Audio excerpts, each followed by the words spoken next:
गासिबो जोंनि निउस लागिरि नोंथांमोनखौ जोंहा जमदुवार मण्डल बिजिबि लेंथुमनायाव आरो नार्जारि फार्मनि जे कन्ट्रिबिउसन खालामनायाव फैगौ अर्थात गाबोन 31 तारिख मे मास 2025 शनिबार बार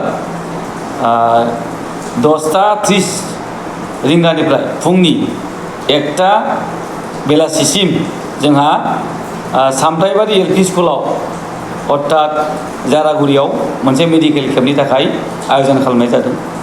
गुबुन गुबुन समावबो खालामनाय बायदि एबारावबो बे मेडिकेल केम्पखौ रायजोफोरनि सुबिदानि थाखाय आयुर्वेदिक जे मेडिसिन राननाय आरो मेडिकेल जे ट्रिटमेन्ट फ्रि खालामनायखौ आङो नार्जारि फार्म हिसाबै मावगासिनो दंखायोमोन।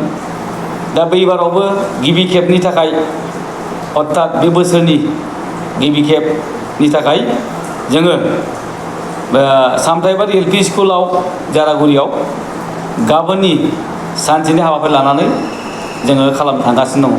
बेनिखायनो आङो जोंनि जारागुरि ओनसोलनि एबा दावागुरि ओनसोलनि बा जमदुवार समस्तिनि गासैबो जाय बिथांमोनहा बेमाराव गोग्लैनानै दङ आरो आयुर्वेदिक मुलिखौ लाबोनो थाखाय जाय गोसो जानानै दङ बिथांमोनखौ आं खावलायहरदों। नोंथांमोनहा बे सामथाइबारि एलपि स्कुल जारागुरियाव थांनानै नोंथांमोना गाव गावनि देहाखौ फाहामहैनो हागोन आरो मुलिखौबो फ्रियाव लाबोनो हागोन।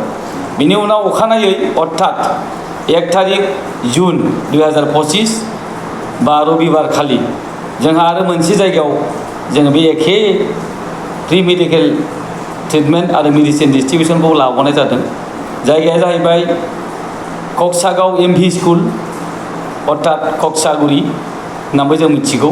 दा कक्सागाव एमभि स्कुलावबो जोङो बे एखे फ्रि ट्रिटमेन्टखौ लानो थांगासिनो दङ।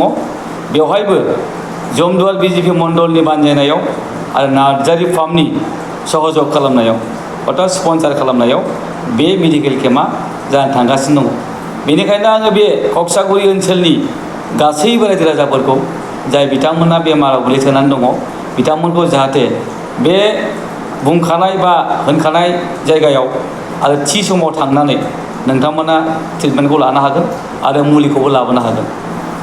जमदुवार ओनसोलाव जाय बिथांमोनहा बेमाराव गोग्लैनानै दङ सानाय सुनाय हाइपार एसिडिटी लोगोसे जाय बिथांमोना सुगाराव भुगिनानै दं जाय बिथांमोना हाइ प्रेसाराव भुगिनानै दङ बे बिथांमोनखौ मोजां ट्रिटमेन्ट लाहोनो थाखाय मोनसे नार्जारि फार्मनि गिदिर मोनसे मिशन।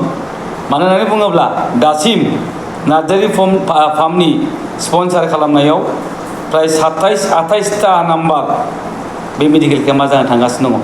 बेनिखायनो आं रायजो नोंथांमोनखौ खावलायहरदों नोंथांमोना थि समाव थांनानै गाव गावनि देहाखौ थिग लाखिनो थाखाय बे नाम खारिनाय जायगाफ्राव जायनि खाथिनि जे सुबिदा गाव गावनि सुबिदाखौ लानानै बे थि समाव थांनानै नोंथांमोनहा ट्रिटमेन्टखौ लानो हागोन। गोजोन्थों।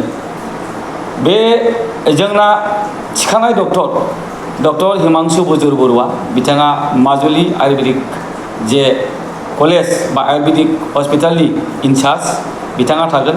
लोगोसे जोंहा डक्टर जयन्त बर्मन बिथाङाबो जोंनि बे ट्रिटमेन्ट खालामनो फैनाय समाव बिथाङाबो थागोन। लोगोसे जोंहा लेब टेकनिशियान थागोन। लोगोसे माखासे जोंहा ब्लाड टेस्ट खालामग्रा एक्सपार्टफोर थागोन। बेनिखायनो जों गासिबो खावलायहरदों नोंथांमोना जाहाथे गाव गावनि देहाखौ गोग्गो आरो थिग लाखिनो थाखाय थि समाव फैनानै गाव गावनि देहाखौ जाहाथे ट्रिटमेन्ट लाफैयो बेखौनो आं गुरै खावलायहरदों।